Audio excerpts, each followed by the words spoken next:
Alrighty, guys. So the next clip we're gonna watch.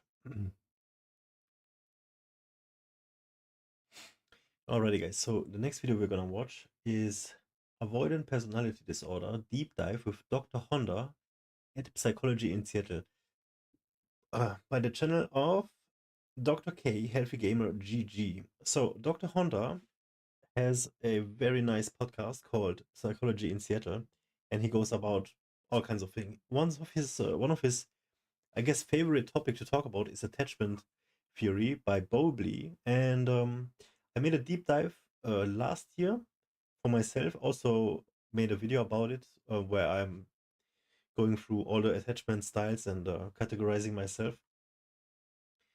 So yeah, disclaimer: major trigger warning, not only for you but probably for myself. I don't know what's gonna happen. I have not listened into this yet.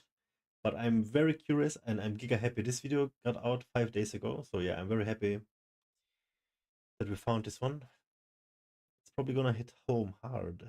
All right, let's go. You're anxious and then you're awkward and then You're you get watching shunned, on and then you develop this 125x. idea that there's something deep down in your soul that makes you inherently rejectable. All the other personality disorders have pathologically distorted perceptions. The child learns early in life, no one cares, no one's there for me. My mind was just blown. So I have so many thoughts. So I was just telling people that you're an expert in in personality disorders. Yep. But do you want to start by just telling us a little bit? And I think today we're going to be talking mostly about avoidant personality disorder. Okay.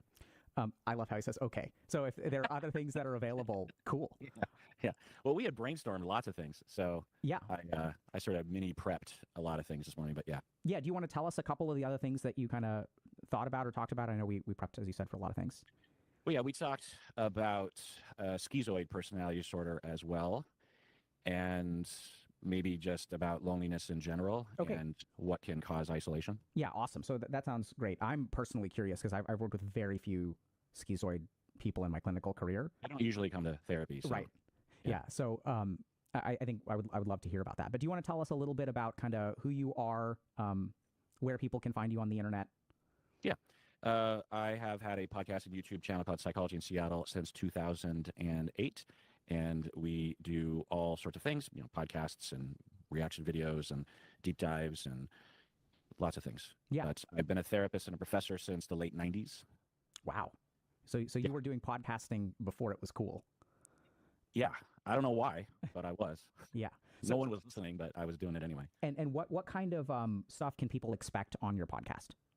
Yeah, I have a hard time elevator speeching it because on one hand, we'll do a deep dive on a personality disorder, for example, and I'll research for 6 months and talk for 12 hours, and it'll be from several different angles, and I will feel like it is a mini dissertation. Or I will react to Love is Blind and just go, what was that? And I'm never diagnosing from afar, but I am using it as a launching pad to talk about relationships and attachments and Amazing conflict podcast, resolution, amazing. infidelity, that kind of stuff. Or I'm talking with one of my co-hosts who are all really good friends of mine, and sometimes we're reacting or we're responding to emails, or we're talking about a movie we saw. When you create 20 episodes a week, you got to keep the needle moving. And so you make 20 episodes a week? I mean, it depends on the week, but yeah.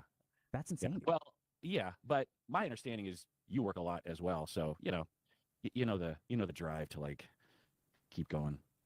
Sure, but I mean, I didn't mishear you. You said per week, not per month?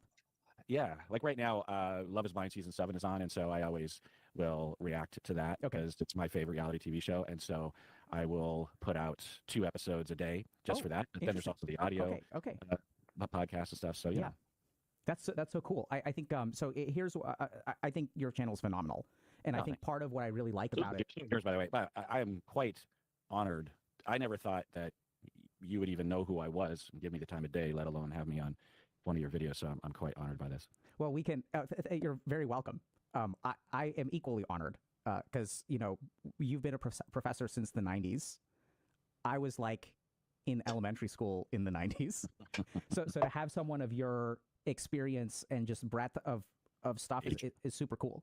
Yeah. And I think strongly recommend everybody check out your channel. And I think it's a really good fit for people in our audience because, like you said, I think a lot of people come here because they want mental health in different ways, right? So like sometimes it's a conversation, sometimes it's like a deep dive or like dissertation, sometimes it's like, and I think you do React content incredibly well. Yeah. And so I think you do a And fantastic check job out the of Love taking is things Blind that are thing. entertaining and already people are like watching or into, and then you sort of make like learning about psychology, psychiatry, and mental health like fun and in a more packageable way. So strongly recommend everybody check out Dr. Honda's channel. Yeah, I kind of fell into it at the beginning of the pandemic. I was bored like everyone else during the initial days of the lockdown, and I'd heard of this show that everyone was talking about called Love is Blind, and I never watched reality TV.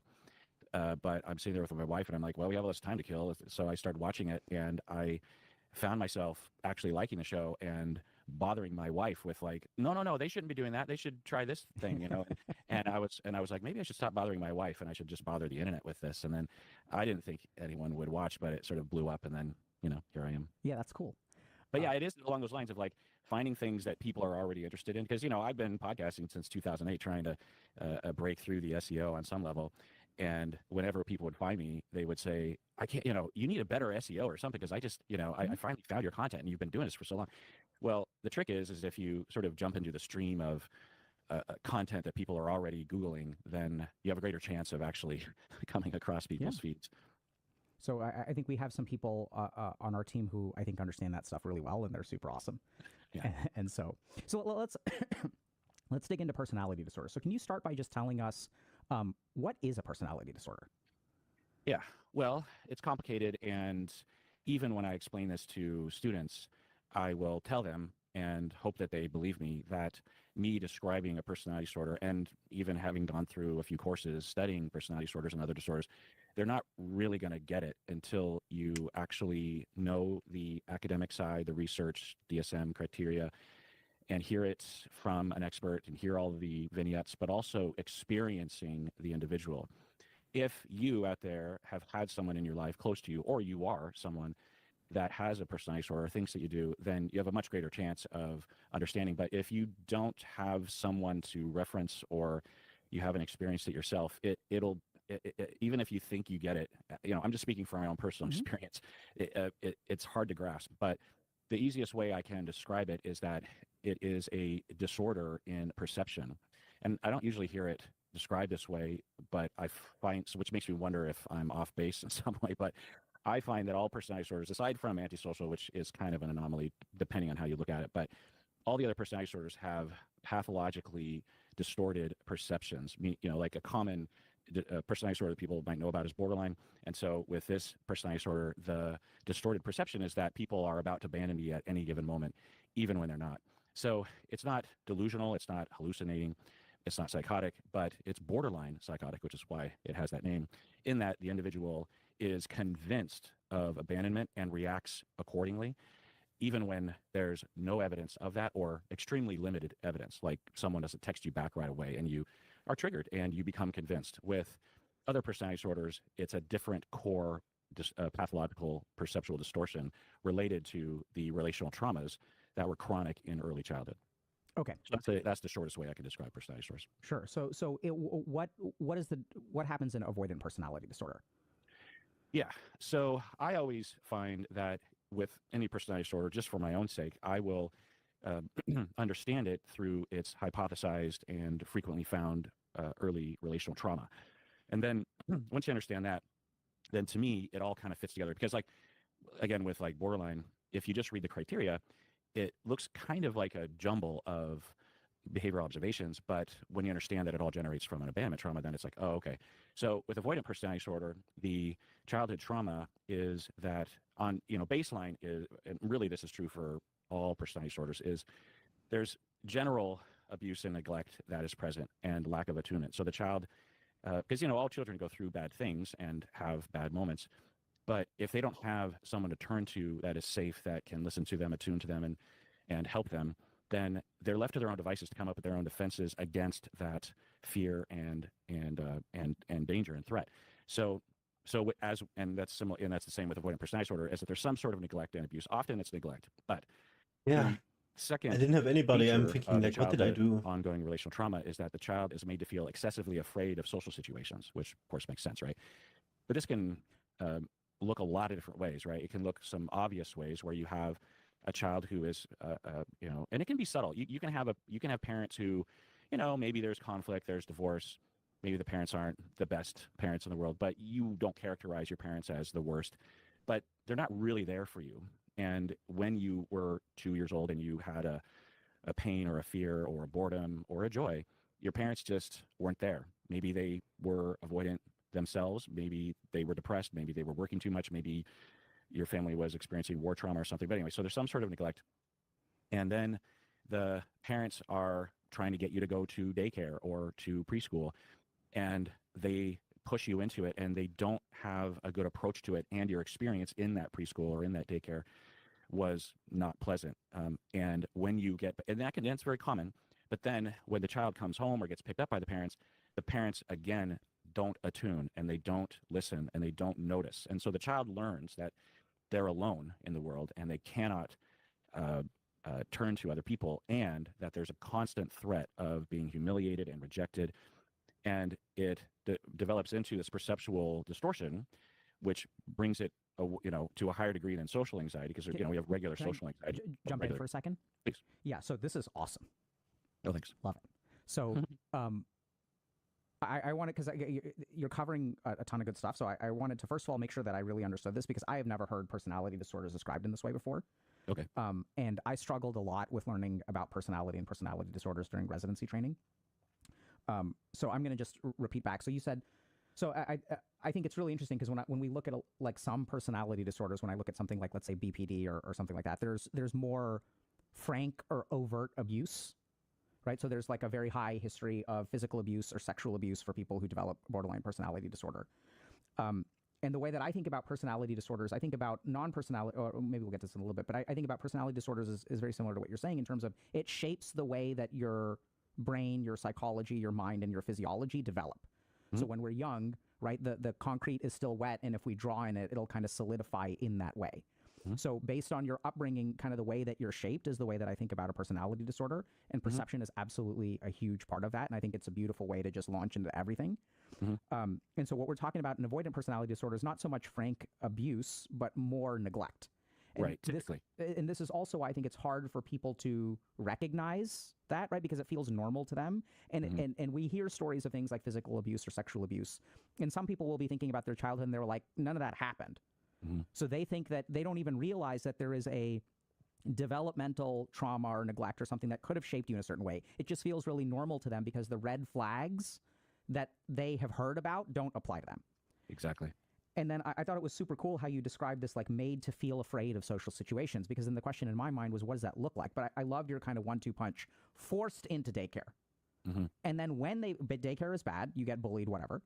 And then when they pick you up, that forced into a social situation plus the neglect or absent parent is really what like clicked for me. Yeah. Right. So when you come home and you tell your parents, hey, I don't like daycare. And then they're like, not paying attention. And it's really interesting, because I can think about the patients that I've worked with, and the ones that are okay are the ones that only have one of those two things. So if you get forced into daycare, but you have supportive parents when you come home, you'll be okay. And presumably. And then if you go to daycare and it's not traumatic, then you'll be okay. But when you have those two things, that's really what is the birth of avoidant personality disorder.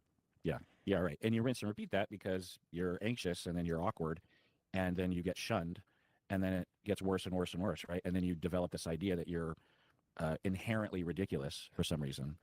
And there's no point in even trying, because everyone knows that you're ridiculous. There's something deep down in your soul that makes you inherently rejectable in social situations that everyone can see. That's the perceptual distortion, is that everyone knows how ridiculous that I am. There's no hiding it. So there's no point in even trying to hide it. And maybe no point in leaving my house. If y'all want to dive deep into the most important topics for our community, check out HG membership. Dude, The two first of thing to my understand is that there needs to be no psychological outcome from small heroes talk. This is Aficionado 2. Your mind in is Aficionado's one video. all the way This is down. amazing. The key thing about detachment is not that you don't have wants, it is that your wants do not control you. Membership grants you access to monthly streams, as well as a back catalog of a year's worth of content. In addition much to is the quests membership? and so much more. If you're interested, you can sign up for $10 a month at $10 a HealthyGamerGG month. /memberships, or click the link in the description below. Hope to see you there. So how does that cycle, can you tell us a little bit about how someone goes from not having fun at daycare, and then you kind of alluded to the cycle that results in such a concrete belief about inherent rejectability that is impossible to hide, which I think also is just a brilliant way of describing it. Yeah. Well, it's chronic, and even in the well-meaning parents that might even bring their kids to therapy, but if there isn't enough, so the cure, if you will, the treatment involves the correct. So there are, I summarize in my mind all therapy into two prongs, which is awareness. So you have cognitive therapy and other kinds of discoveries about the self, so you can discover your triggers, you can manage things better in the moment. But the other prong is corrective experiences, and for people with avoidant personality disorder, awareness is important and can definitely help, but it won't take away the intense fear and the propensity to distort reality to fit the way things feel. So the corrective experience is to have social situations that go relatively well, and the individual habituates to that while they are being loved and attuned to. So that, commonly in my world can look like someone who has a spouse and a therapist with me who cares about them and is loyal to them and understands them and attunes to them and doesn't reject them and doesn't buy into their, or doesn't slot into their perceptual distortion that they're going to be rejected and that they're ridiculous. And they, venture off into what they believe to be risky social situations and do their deep breathing and reassure themselves, and it's a graduated exposure. And then they come back to me, they come back to their spouse, and they're welcomed back, sort of like the opposite of what happened when they came back from daycare, that kind of thing. And you rinse and repeat that enough times, and the neurology eventually habituates, and a new story and a new reality and a new perception, a new feeling is generated. Okay, so that's cool. I'm wondering about, so there are a couple of assumptions that really worry me about that. So the first is that there's a spouse. Yeah. The second is that there's a therapist. Yeah. Because I imagine a lot of people with avoidant personality disorder have trouble engaging in romantic relationships. Yeah. Well, yes, they have trouble with the beginning because it's risky. But once they actually feel they can trust someone, which is a big leap, right? I mean, there's a lot of things you have to do to get there. Then they're actually, they revel in that, right? Then they're just, because it's not close. I mean, not all, but frequently people with avoidant personality disorder, if they have a family member or they manage to get in, through awkwardness, maybe they find someone who's also kind of awkward and they go down the road and bumble together, then there's not as much complications as there are with other, like with borderline. It's sort of the opposite. The closer you get to someone with borderline, like a spousal relationship, the more you're going to be distorted and transferred to. But yeah, I hate to say that treatment and change and alleviation of symptoms involves things that for some they don't have access to or will have a great difficulty overcoming the anxiety to get there. But that's the way that I see it, and that's how I've experienced things. It's a select sample size because I happen to have clients who are in that category, right? I don't treat people that I don't treat. So but it's the way that I see how we operate as human beings. We're perhaps the most social creature that's ever lived in the universe. And if we're going to develop these things socially, then we're going to get out of them socially. Okay. So when you're working with someone who has avoidant personality disorder, you said at the beginning is hard, but then later on it becomes a little bit easier once you establish that trust and safety. Can you tell us a little bit about what that process looks like? Well, everyone's so different. And I, as I'm talking, I'm referencing like a dozen people, and every one of them is different. And when I think about this course, the course of them either in the past before I met them or during or after, how they manage to cultivate, for some people, they just they don't really associate spousal or romantic or sexual relationships with the risky social. Interesting. Yeah, they don't. It's like they might be okay with Tinder, but they're terrified of small talk with the grocery store clerk or introducing themselves at work when, over Zoom, and there's like, okay, everyone go around the room and introduce, but to even just walk up to someone on the street and introduce them, everyone's different is the thing. So it can kind of depend. Plus with romantic relationships, if someone pursues you, then you can kind of get over it. Plus you have this urge, from several angles in your body that might say, I don't care if this freaks me out, I'm going to do it anyway. So there's that. But, then I also know people with avoidant personality disorder who have never had any romantic relationships and have given up on that ever happening and are absolutely terrified of things like Tinder. That'd be worse than talking. So, everyone has their own journey and associations. And it, to me, has to do with where their traumas came from. You know, if your social traumas came from acquaintances, or you know, sometimes it's a waitress, like you're forced to order for yourself, and it's a spike in distress, and you know, so for some people it's those kinds of interactions. Others, it would be like on the playground when you're flirting, or some other people come over on the playground and start wanting to talk with you, and that's more emulative of what a peer-to-peer romantic relationship. So you know, everyone Okay. has a different, and usually what I find is that people, there's some in, you know, like there's some oasis of comfort and finding that is important, you know, to capitalize on it, kind of pour all their, you know, for some people it's younger people, they like to be a daycare worker, and they don't have any nervousness around kids, that kind of thing. Yeah, so it's interesting because it sounds like what I'm hearing you kind of say is that, so we have this experience early in childhood where, or not experience, several experiences, right? It's chronic for it to be a personality disorder. So there's this pattern of forced social interaction followed by a lack of support. Yeah. And then, well, it'll feel forced to them. It can be forced, obviously, but they will feel pushed into it, like no, and then it'll go horrible for them. Yeah. Okay. Right. So and then they develop a perceptual distortion. Yeah. But that perceptual distortion circuitry doesn't necessarily translate to things like romantic relationships, right? There are some situations or age differences. So like our brain has basically figured out what triggers this kind of cycle. Yeah. And yeah, exactly. Yeah. For some, those traumas will be triggered. Those circuits will be triggered with the beginning of a romantic relationship, but for others, it won't be. Okay. And they won't be triggered necessarily if they have an established relationship with like a sibling or even a parent. Those relationships won't trigger them at all, and those people will say, if only the rest of the world knew you the way that I knew you, because I see you around other people and you're a completely different person. And when I'm with you, you're this, you know, easygoing, funny, spontaneous individual, which is common for people with avoidant personality disorder. They often will have one person. Now, sometimes they keep that person at arm's length, but I am more optimistic when I have a client who says, oh yeah, I feel comfortable around my dad, and we're really close, and we see each other every other day, and he's my guy, you know what I mean? And so that's that, we can capitalize on that, you know?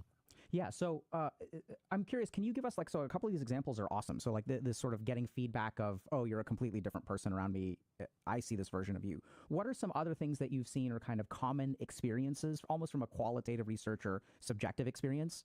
You know, if someone has avoidant personality disorder, what is their experience of life? What does it look like or feel like? Well, it can look a lot. So one angle that I've alluded to or described briefly is that they're convinced that everyone knows that they're ridiculous. It's a very common, whether they wouldn't necessarily frame it that way, but they, you know, they might have a very common social anxiety that is, you know, even that is extremely excessive. Like they have to plan for several hours before there's a meeting at work in which they might be asked to introduce themselves, you know, and they like are worrying about it and thinking about it, and at best, honestly, they're practicing in the mirror. This is what I'm going to say, you know. But often people get so bogged down in the anxiety that they can't even do that, because imagining it and planning for it actually exposes them to the anxiety, which is overwhelming to them. So there's that. They will often choose jobs that don't require those kinds of random social interacting. But other people, you know, I had a client once that was convinced that everyone knew that they dressed and walked weird, that as soon as they walked out of the house, that everyone would notice that they were incredibly unfashionable, like ridiculously, laughably goofy when they dressed, and also the way that they walked, just their gait, you know, the way their arms would swing, they just would like. So they would do everything they could to, you know, try to make sure that they were as unridiculous as possible, even though they knew that they were. But that would make them look a little weird, because when they're thinking about every muscle movement as they're walking, you know, You know what he's talking about? Yeah, awkward. People probably don't care, you know what I mean? If they do notice, they're just like, oh, that guy, you know, has a limp or I whatever. feel They're convinced, latently, and then they no, see is that people the kind of word? react occasionally, because they are Mildly have like, see, also this kind of everyone knows, and I should just problem. go home and you know, the foundation of But it this, took which might me differentiate it from a social while, and anxiety eventually I itself, is that do the not care individual about believes deep down anything that there's People something thinking of me. inherently ridiculous and rejectable about them. There's a defect deep down that they only have, honestly. You know, if they hear other people that will say similar things, they're like, well, yeah, but you know, I really have that defect, you know, and they just, because of the way they were treated, right? They were shunned and they went through these social anxieties. They developed an almost magical thought that there's something inherently defective about them, and then they find something in Yeah. society to latch onto, like fashion, I like the identify way with their this, faces, or like the way they swing their arms, or like the way that they talk, or whatever, or how good looking they and are. I have gone And a that long helps way them to feel feel like, so well, much at better least about there's it some and understand concrete it, and reason why I feel the way I now do. not And so we much strip anymore. away, and we combat that, you know, in therapy, cognitive therapy and narrative therapy and stuff. And we strip away that, and we're like, no, you know, empirically, all these people are saying that's not how they see you. They're still left with the knowledge. They know that they're defective and rejectable. There's something wrong with them. Maybe it's not what I originally thought it was, like my fashion, but I still know. And so This is that's where the triggering collective because I'm experience is thinking coming, about how where I they was can back then. actually go through enough experiences to But at the create same time, I can new handle reality, it new because I'm circuits not anymore. that show them otherwise. Yeah, so that's so I'm interesting. very It almost far reminds me from of it, very when I far. was learning about schizophrenia. But it's still like there a little bit. Understanding But that I'm the very basic far. problem there is a hyperactive pattern recognition in the brain. So what happens is people will have this feeling that they are being watched. And then what happens is once they have the feeling that they're being watched, then they start to interpret the world around them. And this is why people who are like paranoid or delusional will believe that the FBI or mafia is following them. It's really interesting. It's not that they have direct data. It's that they, first of all, I feel like I'm being watched. And then they notice this person is sitting in a car across the street. They notice that when they go into a gas station, there's someone who has a blue hat on. And then the next time they go to a gas station, there's someone else with a blue hat. Is this some kind of uniform? So the part of our brain that generates patterns is hyperactive. And then what happens is their intelligence, their analytical capability kicks in and asks themselves the question, who is it that has the resources to deploy all of these people and follow me around? It must be the FBI. It must be the mafia. It has to be some sort of, you know, worldwide organization, Illuminati kind of thing, because who else could pull this off? Right. Yeah. And we all do this, right? Yeah. Our feelings are first, and then we fit reality to our feelings. None of us are not like that, if that's a sentence. Yeah, absolutely. Can you tell us a little bit more about that? Because I don't think many people understand Well, that. you know, a common experience is if you are dealing with the other side of the aisle politically, and you're thinking, how did you come to that conclusion that's divorced from the facts? And they're looking at you in a similar way, you know, depending. And that's, you know, I think a lot of people will conclude, well, it's motivated reasoning, it's confirmation bias, and that's all just manifestations of this is the way it feels, and so I'm conforming reality, or I'm cherry picking reality to justify the way that it feels. This feels scary, or I've been convinced of that. And research shows that, you know, that if you've been through trauma, then you're more likely to believe in a conspiracy theory, right? You're more likely going to believe that there's a powerful force that is conspiring against you, because that was actually true when you were 3. There was a powerful force conspiring against you. And we all, you know, and I do this all day long, and it's probably helpful in a lot of ways, right? Like if I believe that my 2 dogs love me, but I can't confirm that, I'm going to look for, oh, you know, the dog comes to me when she's scared of fireworks. That means she loves me. You know, it helps me to sleep better at night. Yeah, so it's I think it's interesting because you're mentioning a couple of things that I kind of want to highlight. So the first is when we're talking about avoidant PD, one thing that I thought was really cool was your people seem to do a lot of mind reading, right? So people are, so if you are convinced that you know what is in someone else's mind when they look at you, I'm sure that this person thinks that I look like an idiot. That's one really like powerful feature of it, right? When you like, because you don't know what's in someone else's mind, but something is telling, like you believe that you know what's in other people's heads. The other thing is the uniqueness of it, that one person potentially with avoidant personality disorder can look at someone else and say, you are ridiculous for believing that. But I'm sure that I'm fundamentally flawed. And so the third thing that I thought was really interesting is that the way that you almost described how they latch on to a particular defect, but the defect is deep rooted. And then they try to find some reasoning for it, because honestly, and that's almost seems a little bit protective to me, because at least if I have an explanation, oh, like if I feel horribly broken and I can blame my awkward fashion sense for it, that almost as protective, because then I know why I'm broken, and it's not this raw feeling of unbrokenness. It gives you some sense that, okay, if I could fix this one day, and I know they don't try to because they feel like nothing ever works, or maybe they try and they just feel like it never works because that's not actually the problem. But I think it's really interesting how, so when you're working with people, do you kind of, as you strip away those distortions, what happens to that raw feeling underneath? Yeah. And by the way, it's brilliant of you to make that connection. I actually had never thought about that, that it would be almost like a defense. It's almost better to think it is fashion than it is something deep to my core. So at least in the conscious mind, it's a temporary reprieve from what they believe to be true because of the mistreatment they went through growing up. I love this. But yeah, when people have those defenses or surface level conclusions stripped away, it can actually be worse for them. It can feel raw and hopeless, like as you're saying. At least with fashion, there's a chance, right? But if it's just you, then there is no chance, right? And that's where depth therapy actually helps. A deep relationship with a therapist, so that because it'd be tempting if you're a friend or a family member to just say, "Don't do that to yourself. You're a good person," and to try to reassure the person, right? And maybe that would temporarily help, but that's not going to take it away. A trained specialist would understand, okay, we've arrived at something that will take potentially a few years of corrective experiences and hard work to actually chip away at. And here we are, and it's okay. And I'm thinking of a few moments in my mind, and it can be scary for me too. I'm a human being, and I don't want someone to feel that way about themselves, and it'll break my heart. And I'll absorb their anxiety about having to look into the abyss. But when I'm at my best, I'm like, it feels like an abyss, but it's not an abyss. And it feels like an emergency, but it's not an emergency. In fact, the fact that it feels like an emergency means we've worked hard to get to this place, which is a very necessary place. And this is the same with all personality disorders. There's a moment of looking into the abyss and having that fear. It can happen in the first session, but it can also happen in like the 100th. But the trick is that you, at the very least, as a therapist, have to believe that it's not an abyss, that there are things down there. There is a self there. There is safety in the unknown.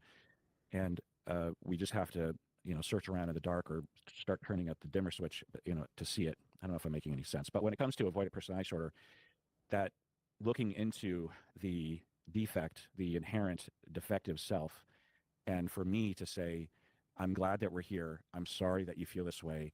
But the fact that we're here means that we have gotten to a certain phase, and it sucks, and it hurts, and it's scary, and it's the worst. And, I'm in it with you, and we'll go through this together. But know that I know that you're not defective. Know that I know that there's nothing wrong with you. And know that I know that you were told that and treated in a way that was like that to convince your 2-year-old self that that was true. But know that I know that that was not true. Yeah, it's so interesting. And I think you made a lot of sense for people who have been there. I love this concept of looking into the abyss. Because when I work with, it's so interesting, because you said, antisocial personality disorder is a little bit different. Mm-hmm. So I work primarily with cluster B personality disorders. Yeah. And I just think they're more fun. Well, they're more likely to come into therapy, that's for sure. And so the interesting thing is when I work with people who are sociopaths, we look into the abyss, and I love the way you describe it, because I think every patient that I've worked with has this experience of looking into the abyss. There's one moment where we look into that. Interesting is with people who are sociopaths, we say, I say, there is an abyss there. I see it, you see it, and it's okay. What are we going to do about it? Right? So I think their emotional architecture is also a little bit different, to where that's not quite as scary to them. Mm-hmm. But it's so I think you described it well, and I think this is the hard part for a lot of people, is that the deeper we get into describing what happens in therapy, the less words work. Yeah. Right. So you just have this moment where everything is kind of laid bare, and it is super scary. And I think what you're really describing is that's really healing about that, is that in that moment they're not alone. Mm-hmm. Right. So when you look into and see the worst parts of yourself, there's someone there who doesn't reject you.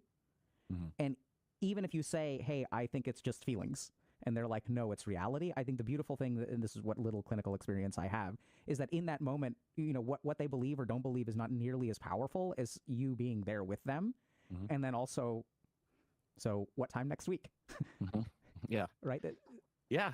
And that's, that's the magic, right? That's the formula, is consistency and being with someone, and the client puts their hope in you because you have hope. Because it's too much to expect a client to have hope about that. It's too overwhelmingly convincing to them in the specifics of avoidant personality that the individual is defective and ridiculous. But they are convinced enough that you're convinced, and you are an expert, so maybe there is hope. My therapist has hope. I'm choosing to go along with that. I'm taking the leap.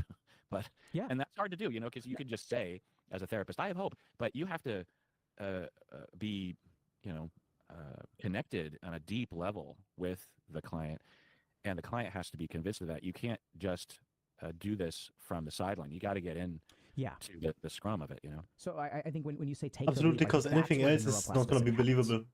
Right? So before you take the leap, you know everything. Your logical mind is fixed. You have all of the answers. And so if you really think about it, that confidence in your beliefs hypercritical is that's not neuroplasticity. Because after all, they're looking for somebody to trust. When you take a leap into the unknown, that creates a question mark from a psychological perspective. And what I've kind of seen is that's what really triggers the change, is being able to take that leap. And then that's the moment that, like you're saying, you start to question. And when you start to question your beliefs, that's when the brain starts to change, the mind starts to change. That's the first step. I'm kind of curious. I mean, you would know more than I would, but isn't that one of the theories as to why SSRIs work, is that it doesn't make you happy, but it makes your brain more plastic. It makes your brain more flexible to change in those moments. It is absolutely one of the theories. Yeah. But I think that the tricky thing about SSRIs is that for most psychiatric medication, we're not too clear how it works. Right.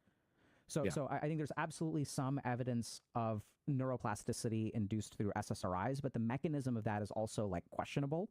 So, people who are very anti-SSRI basically will even acknowledge that the one thing that an SSRI does is emotional numbing. So, and it doesn't make you happy. It just potentially makes you less sad. And what I would say is the mechanism that I would kind of lean into there is, if you look at emotional numbing, then I feel less sad. And what are we talking about? We're talking about when an emotion is very, very strong, you are more convinced, right? So when I'm super, super depressed, it's not depression, it's reality. Right. And so if we quiet the emotion, then it opens the door for more cognitive flexibility. And that's evolutionary, right? So if we think about why have emotions evolved, they've evolved to short circuit analysis. If I slap you across the face, your analytical mind is not going to be like, I wonder what he's going through today. What's the ethics of slapping people across the face? I wonder what Plato would say. You need to just react, Yeah. Maybe if I, yeah.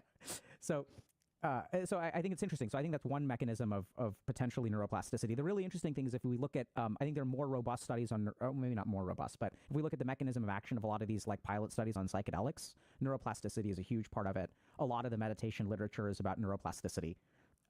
And so I think we absolutely see that as a goal. The really interesting thing is that even if we look at psychedelics and meditation, we just did a stream about this recently, and what's interesting is it just induces neuroplasticity. What you do with the neuroplasticity is up to you. So one of the really scary things that I've seen is when people hear psychedelics are healing, they'll be suicidal and depressed, and they'll take psychedelics with the hope that it heals them. But all it does is induces change in the brain. And if you're in a negative environment, you can actually end up way worse. So I've seen a ton of patients who have anxiety disorders, PTSD from bad trips. And if you look at psychedelic-assisted psychotherapy or the religious traditions, what you tend to find is that when they use these neuroplasticity-inducing agents, you have a guide like a shaman or a guru or a therapist who helps you then integrate that experience and make sense of it in a much more positive way. That's probably what's responsible for the healing. And like what we're describing is, when you're in that moment of staring into the abyss and they take the leap of faith, you're in the room with them. And if they do it on their own, it can be way too scary. Yeah. I feel like I just took psychedelics and my mind is blown. That's interesting how all those connections, I'm going to have to chew on that for a while, but I like it. Yeah, so maybe a conversation for a different day after you've had a chance to chew. And I was wondering if we can kind of switch gears a little bit for a second. Sure. So tell me a little bit about the difference between social anxiety and avoidant personality disorder. Yeah, well, I'll tell you that if it's fairly severe social anxiety, but not beyond the fuzzy threshold into a personality disorder, you present that case and give each clinician a good amount of time to assess, maybe 5 sessions. You're going to get varying diagnoses, some saying it's just high-level social anxiety and some saying it's low-level avoidant personality disorder. But a common differentiating factor with a heavy asterisk is that people with social anxiety tend to know that they have excessive anxiety without treatment. They tend to understand, yeah, I, I have this phobia of meetings or of social situations, and it's all in my head. I get up in my head and I'm convinced that everyone, and I know that they're not, but in the moment I get stressed out. So when they're relaxed, they often, but that's the thing, is it's a heavy asterisk, because some people with what we would call social anxiety don't have insight into it, or have pockets of lack of insight, meaning that they are convinced that people are thinking negative things about them when they're not, or that they're inherently ridiculous when they're not.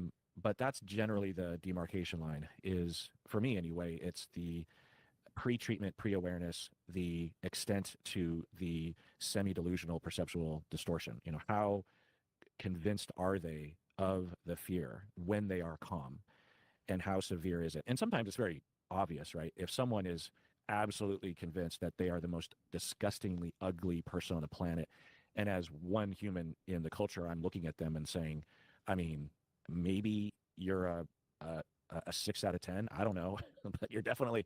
And even if you were a 1, I can't imagine.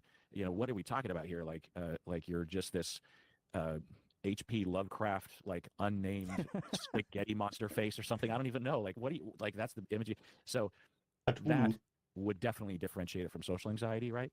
But not everyone has that kind of obvious perceptual distortion that they latch onto. So I, in practice, don't really differentiate between the two. The treatment is essentially the same.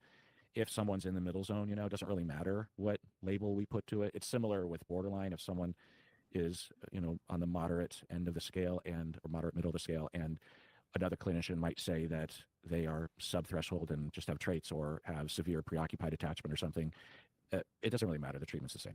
Okay, interesting. So a couple of things that I'm taking away. One is that, so how do you know you have avoidant personality disorder? If you look into the abyss and there's a Cthulhu-esque monster there that makes you not human, fundamentally not human, right? Yeah, you are a Cthulhu-esque monster wrapped in a human form. Yeah. And everyone sees it. And everyone's going to see it, which is why you have to avoid them, and you have to go out to a cabin in Massachusetts, which is, what happened with H.P. Lovecraft. And so that it's such a great characterization. And I also really like this kind of Is that what happened? fair point that these diagnoses are essentially artificial distinctions that we make, right? Yeah. And that the underlying pathology is all along a continuum. Yeah, because people with social anxiety often have a similar background, a similar trauma, a similar path. Yeah. So, and I'd say what I kind of heard there, which is sort of squeezing it through my understanding of the difference between the two, is actually kind of the degree of pervasiveness to it, right? So if you have a psychological architecture that develops at least somewhat in a healthy manner, and then social anxiety happens to you later. So I think that, diagnosis really starts to spike around puberty, for example. So you can have a relatively normal childhood, but also heavy asterisk there that you probably had some of these experiences which make you somewhat vulnerable. And then, so since you have that normal personality architecture develop, then social anxiety sets in, which is what allows you to see and have some degree of insight when you are calm. Because like, hold on a second, like I wasn't that way when I was 8. Something's changed. Like now I recognize that I'm not, I have friends. I'm able to see that at times. And then depending on the physiology stress level, depending on what's going on in your amygdala and things like that, you can lose that insight. But it's essentially the way that I kind of conceptualize it, or the way I teach it is, personality disorders are about the way that you're shaped. And then usually what we used to call kind of axis 1 diagnoses back in the day, right? These are things that happen to you. So you developed relatively normally, and then something happens. But I completely makes sense that there's a shared experience and there's a fuzzy line in the middle. Yeah. And that from a clinical perspective, the treatment is the same. So right. And right. That's all. Yeah. That's just another way of saying the way that I see it. Absolutely. The pervasiveness and the structure of personality that for people without a personality disorder, with just social anxiety, and just social anxiety can be crippling, by the way. It can be really, really debilitating. That the individual baseline has, what some literature will call an intact personality, or their reality checks are stronger, their ego strength is stronger, that kind of stuff. But I will say that you can have what we would call social anxiety and feel pretty confident as a diagnosis and also have a personality disorder. You probably wouldn't see someone diagnosing someone with social anxiety and avoidant personality disorder, but you could have social anxiety and say borderline personality disorder or some other personality disorder.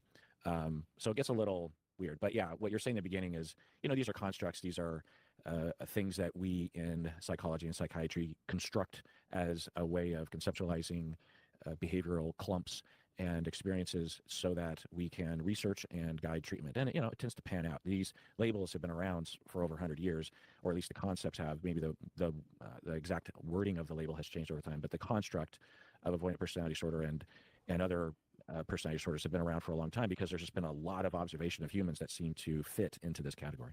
Yeah. So speaking of kind of long time and changes over time, so what's your take on the rise in technology and how that affects social anxiety or avoidant personality disorder? Well, on one hand, it has been helpful because subreddits will provide these extremely quick SEO found, forums and communities where people are, generally speaking, healthy and speaking openly. And Maybe I, people as a clinician, on will Reddit. sometimes read these subreddits just to remind me of the variance within a I have only particular bad personality experience disorder. I, with Reddit have people. to filter. I can't. Actually hate them. I'm always a little skeptical of people self-diagnosing, of course. So I'm always reading a post and thinking, okay, where's the marker so that I can be assured that this person actually does have this disorder? And I would say half the time I'm not satisfied in that way. And it makes sense because the landscape would be hard for people to discover. But Yeah, at the very everybody's least, I think the self-diagnosing internet nowadays. has really helped you and I are on the Even internet right now myself. talking to people who might have never even heard of a personality disorder prior. And we see the evidence of that. The problematic tip of the iceberg is that people are labeling everyone a narcissist these days and gaslighting and stuff. And we can lament that, but that's the result of having worked for decades in our field to raise awareness about abuse and about personality disorders and moving away from just in the idea of inherent spiritual badness. So we see some ill effects, which I didn't predict, but well, how was I supposed to know? But overall, you have a lot more people going to therapy, and people tuning into this live stream who 30 years ago would have thought, well, that's for crazy people. Why would they want to watch two clinicians talk? So there's a lot of good things. The bad thing is that it can inadvertently create a platform upon which individuals lack the exposure that typically will occur naturally when you have nothing to do at home. Like when I was a kid in the 70s, there wasn't anything to do. There was 3 TV channels and none of the programming was geared towards kids. He's so 60 aside years from, old. He before looks school like and maybe he's an hour 40. after school.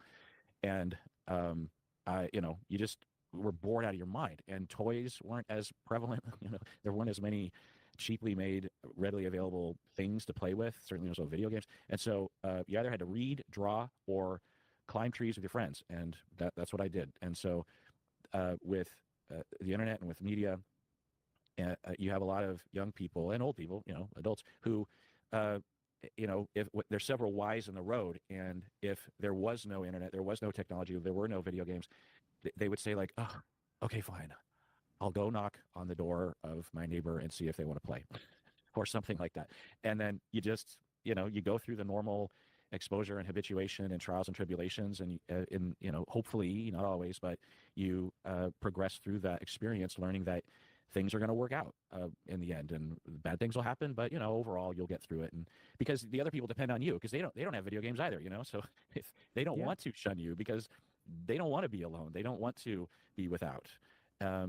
So I'm not saying anything mind-blowing right now, but I think that we see that, and that seems to be the consensus, is that there's a lot of things conspiring for isolation. Helicopter parenting is another factor I think that people identify.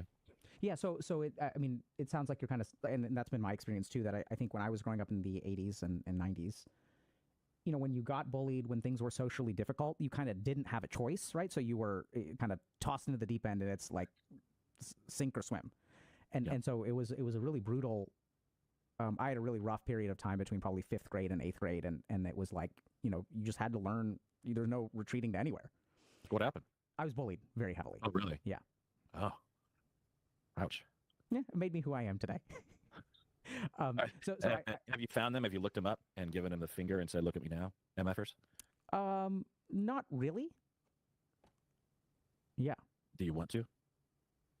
I used to want to, but I want to. I want to find these guys and tell them, "Look at him." you find the people that believe me.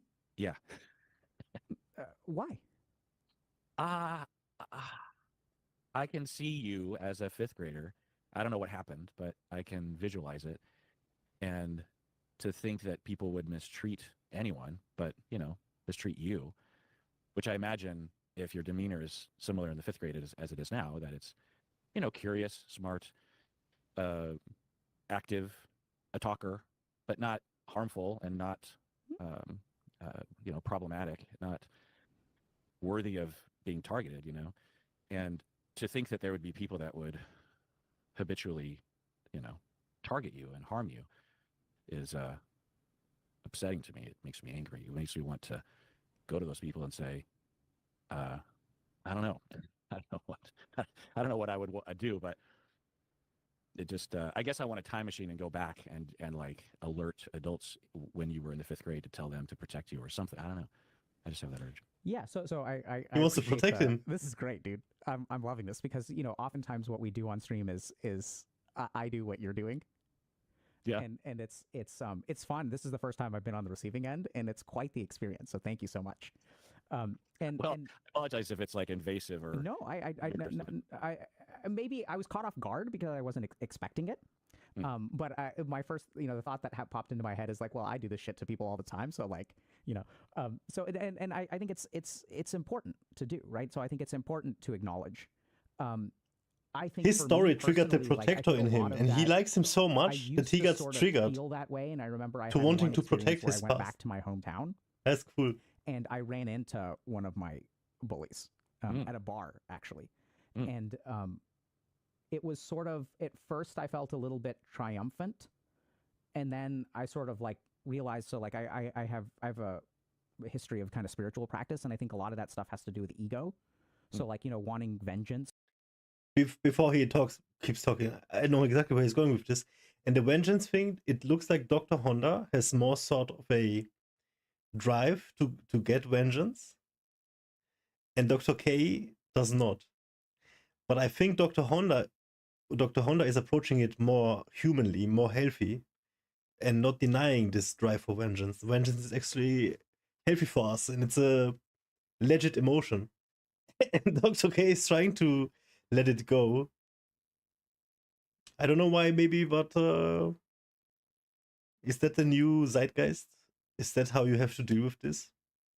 Still, I think I like Dr. Honda's approach more. Let's see where he's going with this. On people is like a gratification of the ego. Is it sad? Was that kid hurt? Sure. Yes, absolutely. And at the same time, part of my post-traumatic growth and part of my narrative and part of the work that I've done is like to really stop and think about that, right? So just because it was sad for that kid, that this is part of the experience of life, that negative things happen to us, I happen to believe that that's my karma.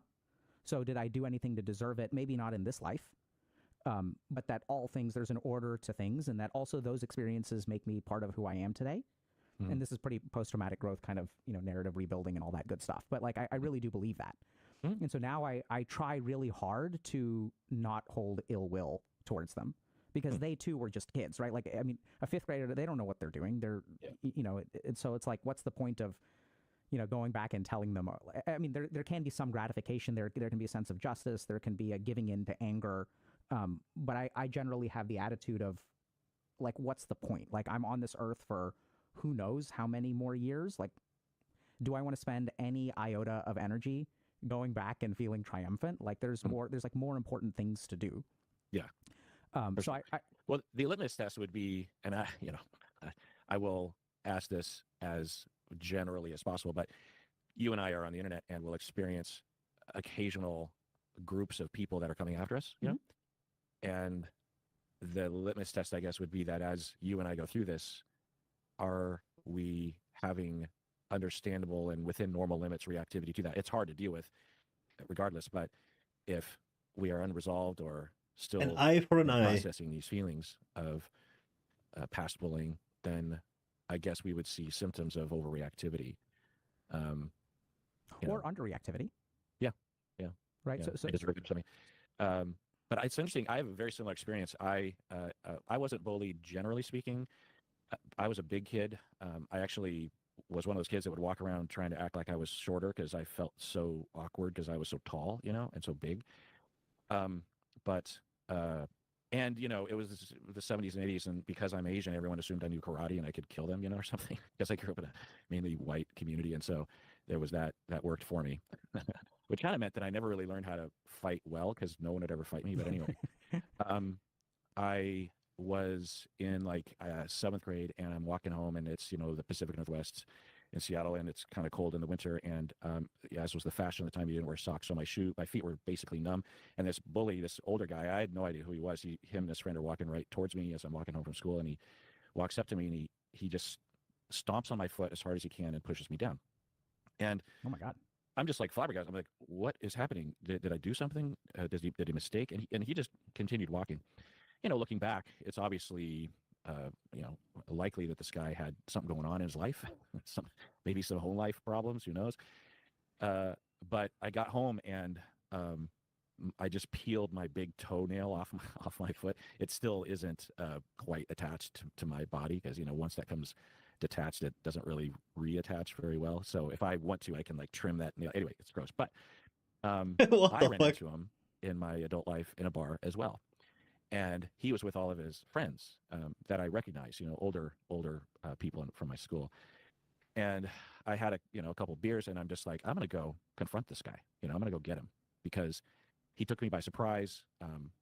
We're the same size now, or I'm bigger than him, and so this is gonna happen. So I go up to him, and I kind of get in his face, and I'm just like, do you remember me? And he's like, at least he's saying he doesn't remember me. And I say, well, I tell him what he did, and he just sort of looked down at his feet, and all of his friends looked at him and said, did you do that? Did you do that to him? Why would you do that to him? And he just looked ashamed, and it took all the wind out of my sails. And I just said, well, yeah, maybe don't do that or something. And then I just walked away. But it was similar to you. I'm just like, oh, you're not this big monster. You're just a regular struggling human like anyone else. And it's not the same like it was back then. And it just completely, before that was a time when I wasn't a therapist and wasn't trained. And so I didn't have the perspective that I do now. So, planted this seed that would later grow to this idea of just like people who we might look up to as monsters or as, these evil creatures are more likely they are struggling and ashamed, and it manifests in this hostile, harmful, possibly bullying behavior. Yes, especially if they're I think kids. we're off topic, but No, I think this is great. So Okay. if I can respond. Yeah, please. So the first thing is like it's super scary how senseless and random that is. Yeah. Right. So like Yeah. I'm kind of thinking about just because I think in some ways not to get too comparative here, but I'm thinking about my own experiences and how sort of reassuring the certainty of the bullying was, right? So it was like every day, but like I knew what I was getting. So like I kind of knew where the danger zones were. So there was like safety and there was danger, but that was at least clear, if that kind of makes sense, right? So there are like If some you people. followed rules, you wouldn't get bullied. No. I mean, but I know that. Well, so not like the rules at school, but like I knew how to become invisible. I Okay. knew that PE was going to be rough. I knew that if we played dodgeball, like that was good because my only job is to dodge things, which when people throw things at you a lot, like you get pretty good at, right? Okay. So, and when I'm hearing your story, it almost like seems kind of like more frightening to me because it's like random and senseless, right? So you're like walking down the street and you're living your life and the world is like a safe place. I was actually walking my girlfriend home, which is another detail. Right. So, and now there's like this aspect of like humiliation involved, right? Yeah. So you're made to feel so much less than, and there you are with your sockless shoes in order to be fashionable and cool and your feet are numb, right? And then also like I mean, it's like, I don't know how to say this, the deepness of the lingering physical representation, right? Like that wound, like you literally carry it with you. Yeah. And it's, by your words, gross. So like there's something like about that and now it also makes a lot more sense, right? So like your angry reaction is like, okay, so you're like, this kid doesn't deserve this. I want to go back and like protect him. And I felt very cared for in that moment. I felt really emotional. My palms became sweaty, right? And it's like, I just met you. your ability to see into that and care for me in such a profound way. And now what I'm understanding is like, it's not just me, right? It's also protecting you. Mm-hmm. And sort of the sense of injustice and that's probably also why both of us are on the internet, because we also recognize that there are a lot of people out there who don't have people advocating for them, right? People with avoidant personality disorder who get shoved into situations and then no one is there to attune them. Yeah. And so even this whole exercise in this moment, in this conversation, is all a very, very distal manifestation of trauma and the work that we now do and how it gets shaped into people and all that other good stuff. So I don't think it's off topic at all. I think it's off topic, but it's not. I think this is what we're here to do. Yeah.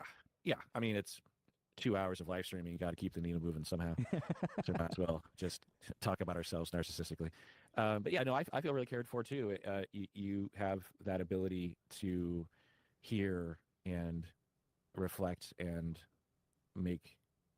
I feel seen. I feel understood. I feel like you care, and that you were absorbing. Yeah. I didn't expect that to happen during today's live stream. Me either. And I think that's what blew my mind about this, and I'm really grateful, is like how, you can do this. Like we do this every day. Yeah. And even if you're an expert in it, how well it works. So when you do this to me, when you care for me, like I know exactly what's going on. My analytical mind is like, well, I didn't know exactly what was going on. I was caught off guard. And then as you shared your story, I was like, oh, this is interesting, right? But it doesn't matter whether you know how the magic trick is done. The magic still works. Mm-hmm. And yeah, right. Because it's not really magic. I know your meaning, but it's sort of like being an art critic or something. You still look at art and go, wow, that's some amazing art. It's working on me. It's the same. Love and support and expression and understanding and connection. This is real. Or a cook who's like understands how everything is made, but they can still eat some. I love that analogy. Yeah. Anyway, if I can circle back a little bit, please. So I think we're gonna have to figure out what just happened here. I think is very significant, and I think something, I don't know what to do with that, but I also want to honor what we're the work we're here to do and make sure we have enough time for that. Absolutely. But thank you for this quick tangent.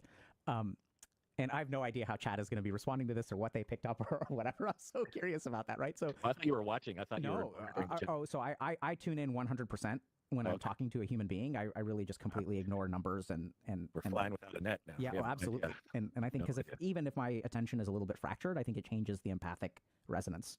Yeah. But we'll check in with them. I'm so curious. But kind of going back to this, so I was hoping we could talk a little bit about schizoid versus avoidant personality disorder, and if you could talk to us about schizoid. Yeah.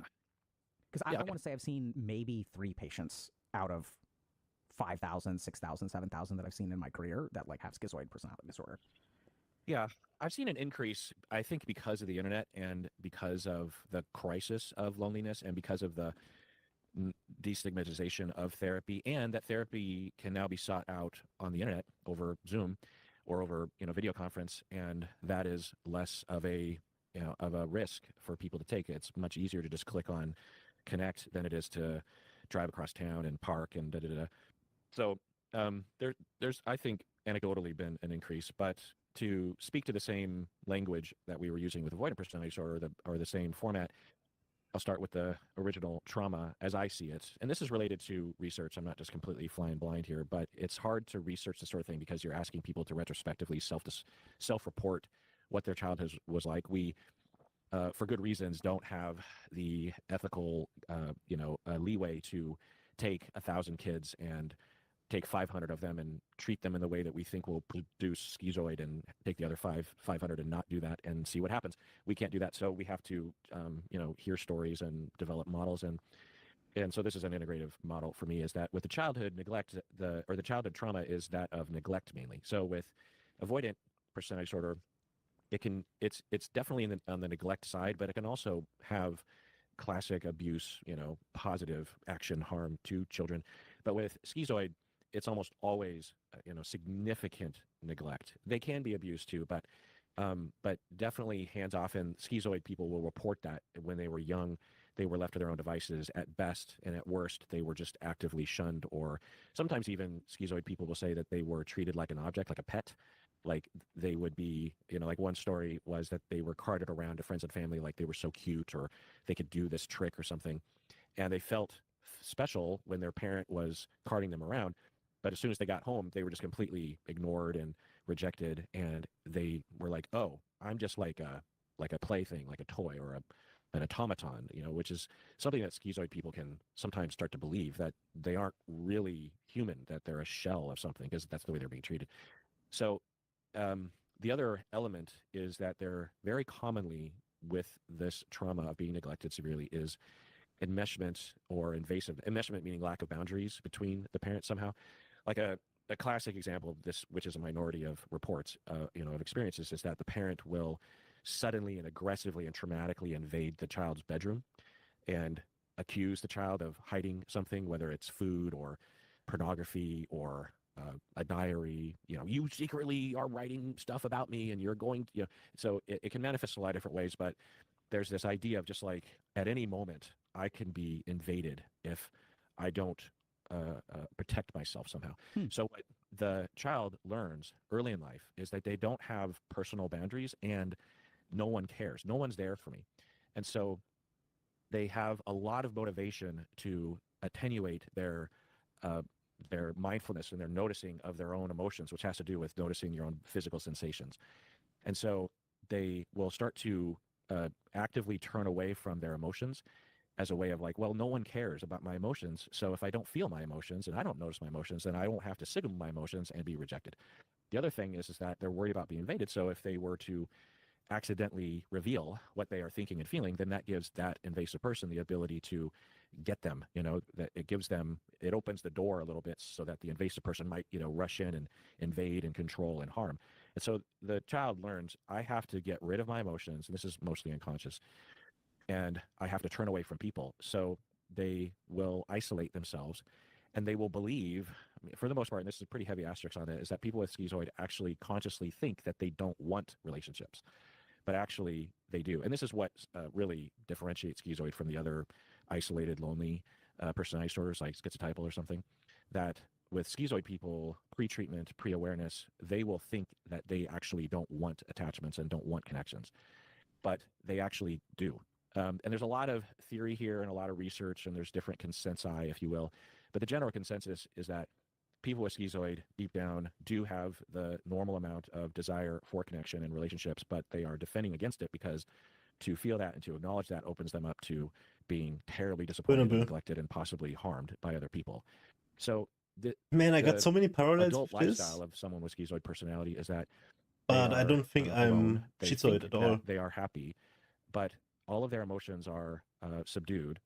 They think of themselves as not having emotions. They will often think of themselves as being checking a lot of boxes, so or psychopathic, because that's the first thing that'll come up on the internet of someone that doesn't have emotion.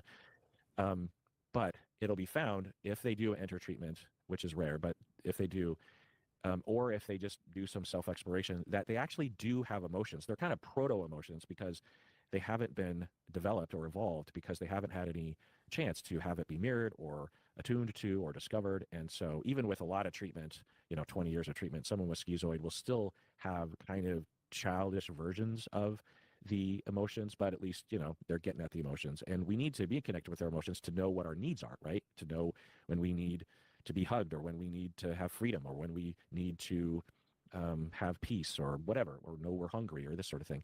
And for people with schizoid, they can often become quite depressed because they're not in connection with their needs, and they're not meeting their needs. So they can become quite demoralized, and they're extremely lonely, obviously. So yeah, they're characterized as being a loner, as not showing emotion. They also will daydream a lot, because they learned early in life that to escape the lack of stimulation from the outside is to create your own stimulation through daydreaming or through other kinds of vices, substances or other behavioral compulsions. They learned that the only way to have stimulation and any kind of pleasure, because they also lack pleasure in things, which can also make them look like they're depressed, and one could argue that they are, but is they can't interact with the world or other people to create those kinds of things. They have to create it on their own. And when they're a child, they turn inward. So that's that explanation of schizoid that I have. Brilliant. Oh, well, mind blowing. I'm now convinced that we have an epidemic of schizoid, probably subclinical schizoid things in like this community and on the internet as a whole. So like my mind was just blown. So I have so many thoughts.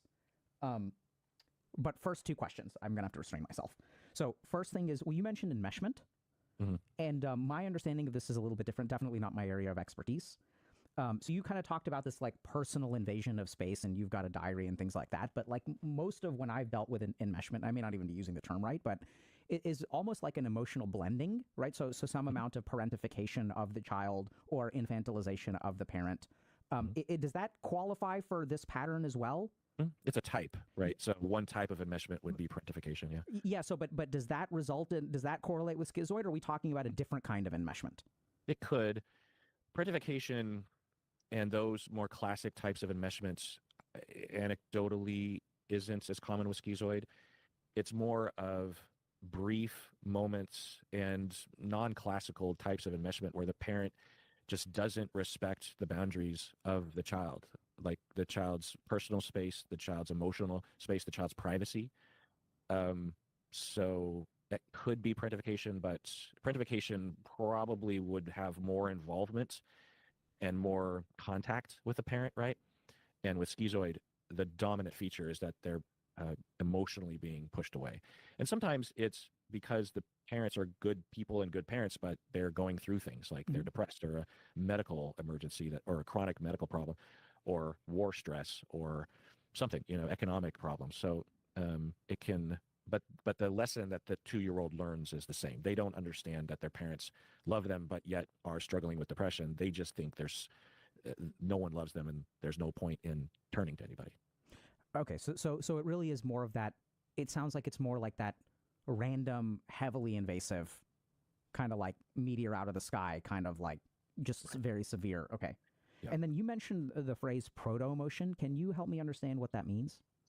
Yeah, so when a 3-year-old has, shall we say, empathy or compassion for a sibling or a parent or a puppy, it is not easily understood by them. They don't have the ability to differentiate from the feeling and look at it. They maybe don't know how to manage the feeling in a way that is appropriate to the situation and meets their needs and doesn't invade other people's needs, or if they feel an injustice and they feel angry about something, like a 3-year-old that is not given that second cookie, they feel like there's an injustice and they, throw a tantrum. They don't have the ability to say, well, I feel like there's an injustice, but let's look at this.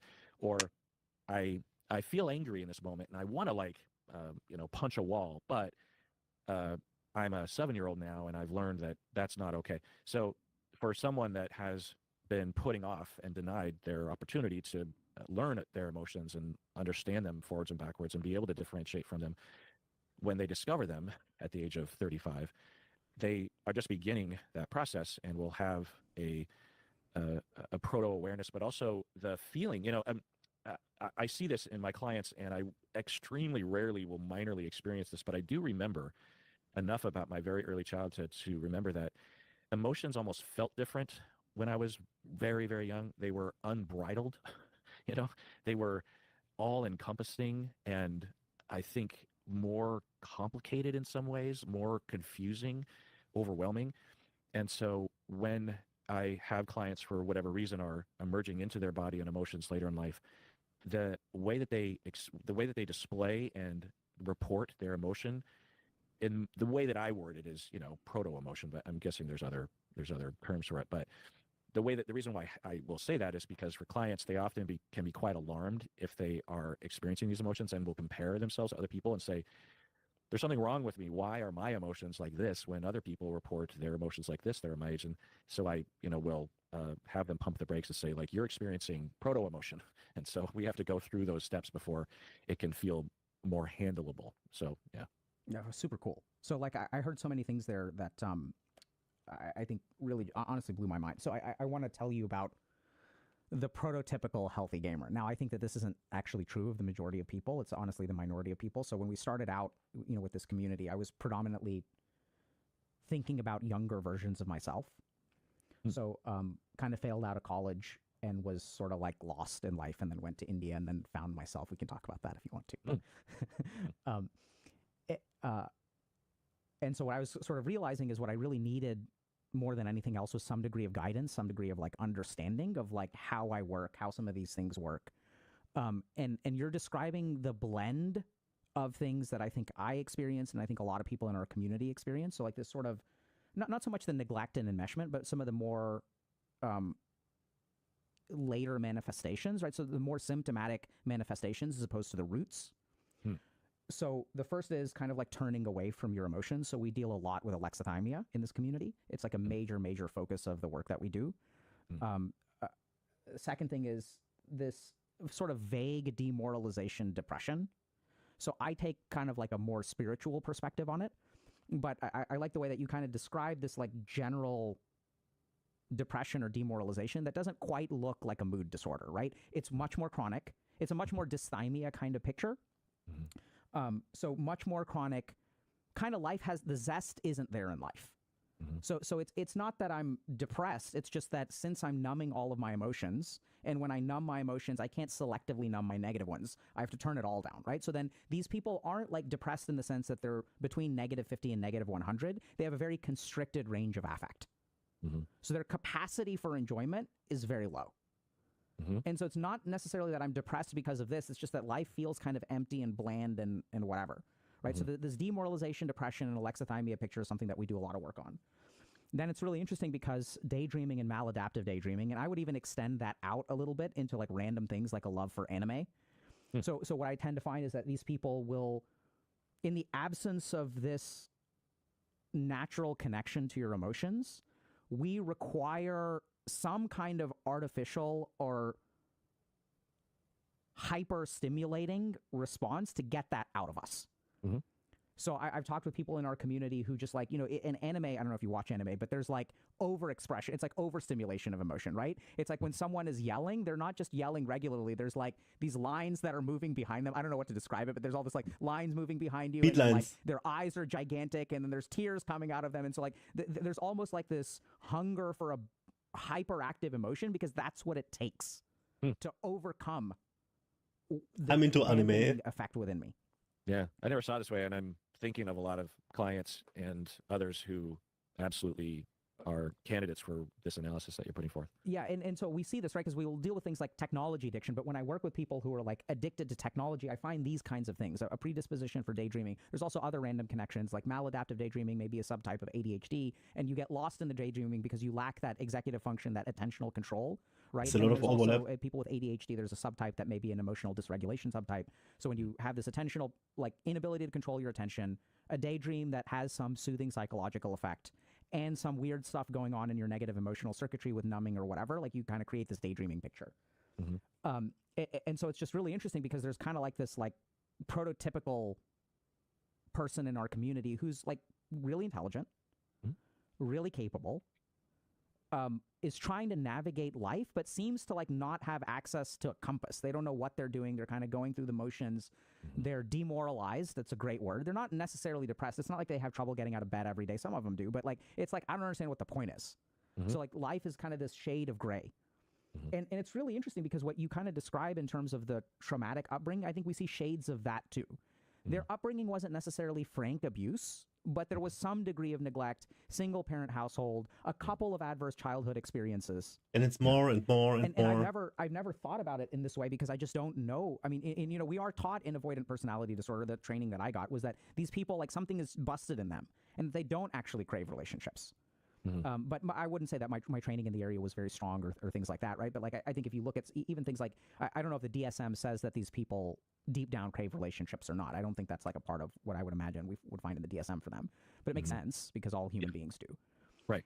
And then the last kind of like thing that you're kind of is really like popping in my head is this idea of a loner, right? Is that everyone says I should have relationships, but I just don't really care for them. And then if we really want to go far out into left field, this is a less tight of a correlation. It's more of a question in my mind. So I think a lot of this stuff maps on very heavily with a lot of what we see. And the last thing is actually some of this stuff around red pill culture, black pill culture. Black pill, I haven't heard of that one. So I think it's people who are just very, very demoralized and don't believe that success is even viable. Right. So it's just very, very dejected. Okay. Life is meaningless. So yeah, I think they're quite nihilistic. Yeah. But so not even that life is meaningless. It's that I don't think life is meaningless. I think it's that life is meaningful for some people, but I'm not one of those people. I don't have access to that dimension of meaning, joy, success, love. Yeah. Right. People with schizoid will look at others and go, how do they do that? How do they enjoy things? I wish I could enjoy things. It looks nice. Or are they faking it? What's wrong with people? You know, they feel there's a separation, there's a difference there. Yeah. So I think there's also a lot of subjective experience of like, am I a robot? Right. And so I think we see that a lot where people also say like, oh, am I a sociopath because I don't feel things? So like a lot of this is tracking with stuff that I've encountered. I've just never viewed it through that lens. So that's super fascinating. So in terms of I mean, what is the process of working with these people? Yeah. So the corrective experience, the therapy, the treatments is among, the consensus among specialists is that it involves awareness and it involves understanding emotion and getting in touch with that, which is a whole thing. Sometimes this is framed as connection with the self or a sense of self, which I could talk a lot about, but that is getting to know your body, getting to know your emotions, asking yourself, what do I need? What do I feel? What do I want?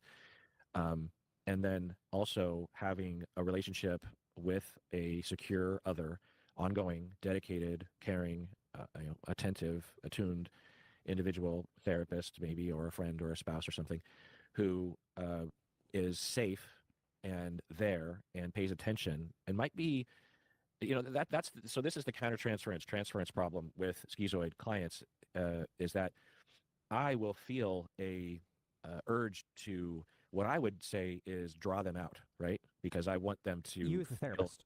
Me as a therapist, I'll try to draw them out so that I can show them that it's safe to be in the world, to spread their wings. But if I don't watch it, I will be invasive like their parents were. I will reenact that because of the nature of the situation, and through their projective identification and their transference, they're actually seducing me into a reenactment. There's so many things that can go wrong in therapy. They'll come out of their shell and then they'll start running away. And consciously, they think they're actually doing the right thing and doing therapy, but also like going at their own pace. But what that does is it creates these moments where I'm chasing, right? And I might even become frustrated. I might even become angry, and I might feel rejected. And I might start to, if I don't notice it, I might actually go on the attack. And so this is why when you have schizoid and you start to interact, or you have moderate schizoid and you have mild relationships that you're trying to work on, you can actually create these dynamics where the other person will feel neglected and harmed and rejected, pushed away, and the other person will feel an inducement to invade, which will just recreate this whole thing. And then that's why, like with borderline, they assume that everyone is going to abandon them, and so they react against those people, and then those people do abandon them. And so it's the same with schizoid. But the corrective experience is for me to manage that as well as possible over time, so that they feel that, okay, he's close to me and he cares, but he's not a threat, and he lets me have my space when I need that space, because the schizoid is trying to protect their space and their integrity. And so it's rare for schizoid people to go to therapy because they don't think there's anything wrong with them in that way. Or they think it's something that therapy can't help. Right. They're of the personality disorders, they're one that would believe, like, why would I do that? It doesn't fit. Whereas people with borderline are much more likely to go to therapy because they are more dependent on other people anyway. So, but if they do enter therapy, then I have to navigate it so diligently. It's really hard. Because at any moment they can just say, therapy's not for me, and just drop it. So I have to draw them out and be in contact, but not make them feel like I'm invading, and not pay too much attention to them because that is associated with invasion and eventual harm. But I can't neglect them. So it's really hard. Personality disorder work is really hard. And a lot of my trainees, when they encounter someone with a personality disorder for the first time, will have a moment of crisis where they come to me and they're just, their initial complaint will be more on the surface of, like, I have this client who just doesn't seem to be working hard in therapy and it's really annoying me. And then we talk through it and oh, it kind of sounds like schizoid. And then I say, if you're going to be a real therapist, you're going to have to get into the mud, and it's not going to feel good to you. I don't know what you thought being a therapist was going to feel like, but this is the meat and potatoes of therapy is this work, and it's going to feel like shit. So I think so, Dr. Honda, you seem like an amazing therapist to me, and I'm not. I have to express that. I was debating about whether I want to say that because that'll start this mutual whatever we're into. but I also I think if anyone is wondering, so I think what you just described is such a great representation and advertisement for therapy. Mm-hmm.